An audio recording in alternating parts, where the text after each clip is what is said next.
Semifinal tie हुआ, जिसके बाद ये फैसला सुपर ओवर में हुआ कि कौन सी टीम फाइनल में जाएगी। मुकर्ररा ओवर्स में भारत ने 195 रन बनाए, जिसके ताक़ुब में मुकर्ररा ओवर में भारत ने 195 रन के ताक़ुब में 194 रन बनाए और बांग्लादेश ने 6 विकेट पर 194 रन बनाए थे। हबीबुर रहमान ने इनिंग्स में सबसे ज्यादा स्कोर किए हैं। राइजिंग स्टार एशिया कप और बांग्लादेश भारत को शिकस्त देकर फाइनल में पहुंच गया है। सेमीफाइनल टाई हुआ, जिसके बाद ये फैसला सुपर ओवर में हुआ कि कौन सी टीम फाइनल में जाएगी। मुकर्ररा ओवर्स में भारत ने 195 रन बनाए, जिसके ताक़ुब में मुकर्ररा ओवर में भारत ने 195 रन के ताक़ुब में 194 रन बनाए और बांग्लादेश ने 6 विकेट पर 194 रन बनाए थे।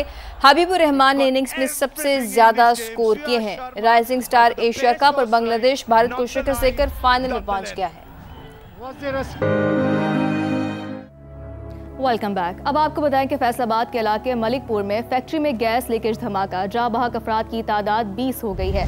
जाँ बहक अफराद में एक ही खानदान के 4 अफराद भी शामिल हैं। पुलिस ने मैनेजर समेत 2 अफराद को हिरासत में ले लिया है। साबिक SHO भी सहूलतकारी के इल्जाम में गिरफ्तार कर लिया गया है।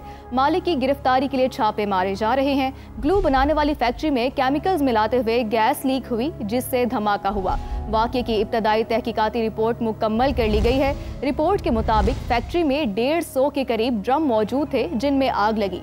फैक्ट्री धमाके का मुकदमा दहशतगर्दी की दफात के तहत दर्ज कर लिया गया है। DO इंडस्ट्रीज मोहम्मद इरफान के मुताबिक फैक्ट्री में कोई बॉयलर मौजूद नहीं था। वज़ीर आला मरीम नवाज का नोटिस, कीमती इंसानी जानों के ज़िया पर इजहार अफसोस। कमिश्नर से रिपोर्ट भी तलब कर ली। इसी बारे में मज़ीद तफसीलात जानते हैं यूसुफ चीमा से। जी यूसुफ, बताइएगा क्या तफसीलात है इस हवाले से।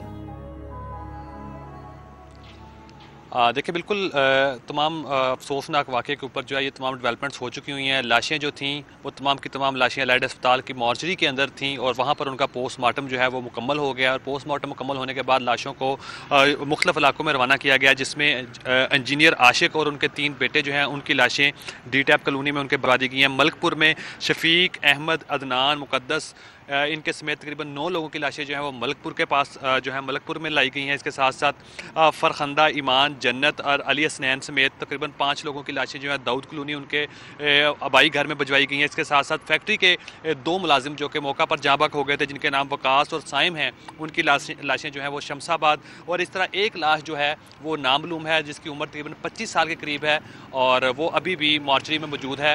और मुलजम के अगर गिरफ्तारी के हवाले से बात करें तो पुलिस अभी तक मुलजम जो मरकजी मुलजम है उसको गिरफ्तार नहीं कर सकी है और यही कहा जा रहा है कि जल्द उस मुलजम को भी गिरफ्तार कर लिया जाएगा। वर्षा जो है इस वक्त जब से लाशें इलाके में लाई गई हैं तो काफ़ी ज़्यादा एक रत्तक अमेज़ मनाजर जो हैं वो देखने को मिल रहे हैं। हर आंख जो है वो अश्कबार है, क्योंकि एक के बाद एक, यानी एक एक जगह पर इतनी ज़्यादा लाशें और बिल्कुल नन्हे फूल जो हैं वो जिस तरह मनो मट्टी के नीचे दबने के बाद अब पोस्टमार्टम के बाद यहाँ पर पहुँचे तो हर आंख जो है वो अश्कबार है और यही मुतालबा कर रहे हैं और अपने हुक्मरानों की तरफ देख रहे हैं कैसे जो है अब रिपोर्ट आती है, जो एक इंक्वायरी की जा रही है। और जो बहुत शुक्रिया अपडेट करने के लिए। आगे बढ़े, आपको बताएं कि फैसलाबाद फैक्ट्री धमाके में एक ही घर के 7 अफराद लुकमा अजल बन गए हैं। हर तरफ आहो बका है। बेबसी की तस्वीर बनी खवातीन ने वज़ीर आला मरीम नवाज से इंसाफ फराहम करने का मुतालबा कर दिया है।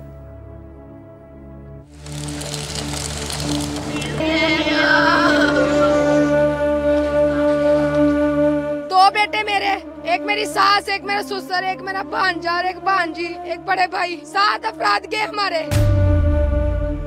किस चीज की इंक्वायरी कर रहे हैं, हमें ये भी बताएं ना कि हम पे कोई किसी ने हमला किया था जो पोस्टमार्टम करने के लिए लेके गए हमारे बच्चों को। केमिकल डालियां फैक्ट्री इन्होंने क्यों बढ़ाइया, नहीं पता रहा। पूछेगा कोई आके हमें कि कितने दफना दिया कब्रिस्तान में, कितने रह गए तुम्हारे पास, कहाँ रहते हो, किस छत के नीचे रहते हो। हमारी तो छत भी नहीं रही हमारे पास। मेरी अम्मी, अब्बू, मेरा वीर, मेरे भतीजे घर खाली हो गया। हम पहले तरह आए थे, ये सारा कुछ बाद में बना, पहले नहीं था, ये अभी बना। आते मेरे अम्मी अब्बू दादा ले गया। इंसाफ दे हमें। हमारे भाई गए हैं, बच्चे गए हैं, बाजी गई है बड़ी, हमारे बड़े बुजुर्ग चले गए हैं, हमारे सर से छत तो निकल गई है।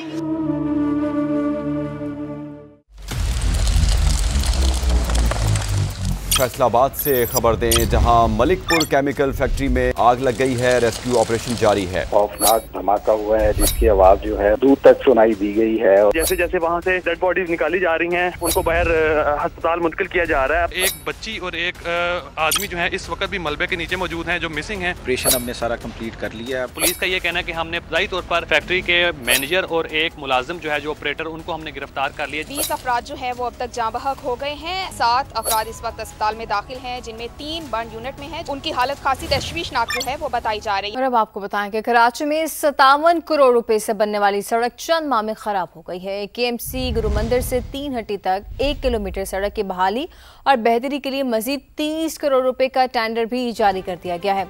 हफीज बलोच हमारे साथ मौजूद हैं, मजीद उनसे जानते हैं। हफीज बलोच, बताइएगा इस पर क्या तफसील आपके पास? जैसे कि कराची शहर के ये अहम शारा है। KDA ने 57 करोड़ रुपए की लागत से ये सड़क चंद माह कबल ही तामीर की थी, जो खराब हो गई है। अब बल्दिया उज़्मा कराची की जानिब से सड़क की बहाली और बेहतरी के लिए 30 करोड़ रुपए का टेंडर भी जारी कर दिया गया है। इस हवाले से MKM के रुकन सिंध असम्बली मोहम्मद आमिर सिद्दीकी ने DG KDA को खत लिखा है, जिसमें कहा गया है कि जो इनके हल्के में वाक़ जहांगीर रोड है, उसमें सड़क की जो तामीर है उसके मेयार पर शदीद तहफ़्फ़ुज़ात का इज़हार करते हुए तब ने कहा है कि जो बजट की मंजूरी दी गई है उसकी तफसीलात तमाम फराहम की जाए। इशारा पाकिस्तान से सोराबपुर से जो गुरु मंदिर तक ट्रैफिक साइन बोर्ड, सड़क की बहाली और ब्यूटिफिकेशन पर 57 करोड़ रुपए खर्च हुए, में ऐसा कहा गया है। और मजीद 3 हट्टी से जहांगीर रोड का 3 हट्टी से गुरु मंदिर तक जो ऐसा है चंद माह में बुरी तरह से मुतासिर हो गया। ठीक है, बहुत शुक्रिया हफीज बलोच अपडेट करने के लिए। लाहौर के ग्रेटर इकबाल पार्क में जमात इस्लामी का इज्तिमा, मुल्क भर से हजारों अफराद की शिरकत। अमीर जमात इस्लामी हाफिज नईमुर रहमान ने खिताब में कहा, दुनिया को कोई निज़ाम जुल्म पर नहीं चल सकता। अब ये इक़्तिदार नहीं चलेगा, अवाम को हक देना पड़ेगा। कहना चाहते हैं कि अमरीकी गुलामी को छोड़ दो, अपने पख्तूनों से भी मिलकर बात करो, बलोचों से भी बात करो, सिंधियों से भी बात करो, पंजाबियों से भी बात करो। पाकिस्तान के फ्रेमवर्क में ये सब मिलकर एक ताकत बनेंगे तो ये पाकिस्तान की ताकत होगी, ये इंसानियत की ताकत होगी। आपने देखा कि किस तरह एक मिनी पाकिस्तान को यरगमाल बना के रखा हुआ है। अंदरूनी सिंध में आपने देखा कच्चे और पक्के के डाकू मिलकर लोगों का इस्तेसाल कर रहे हैं, हारियों का हक मारते हैं, शहरों पे भी कब्जा ये वडेरे कर रहे हैं। और क्या पंजाब में सब अच्छा है? किसान रो रहे हैं, 60% लोग ज़राअत से वाबस्ता हैं। 1 साल में 600% ज़राअत के शोबे में हम नीचे चले गए। वादा किया था कि गंदुम 3900 रुपए में खरीदेंगे, नहीं खरीदी, झूठ बोला, फिर धोखा दे रहे हैं। नैब की 2 साल की कारकर्दगी 6 अरब 57 करोड़ रुपए रिकवर करके कौमी खजाने में जमा करा दिए। सुहेल रशीद की ये रिपोर्ट देखते हैं।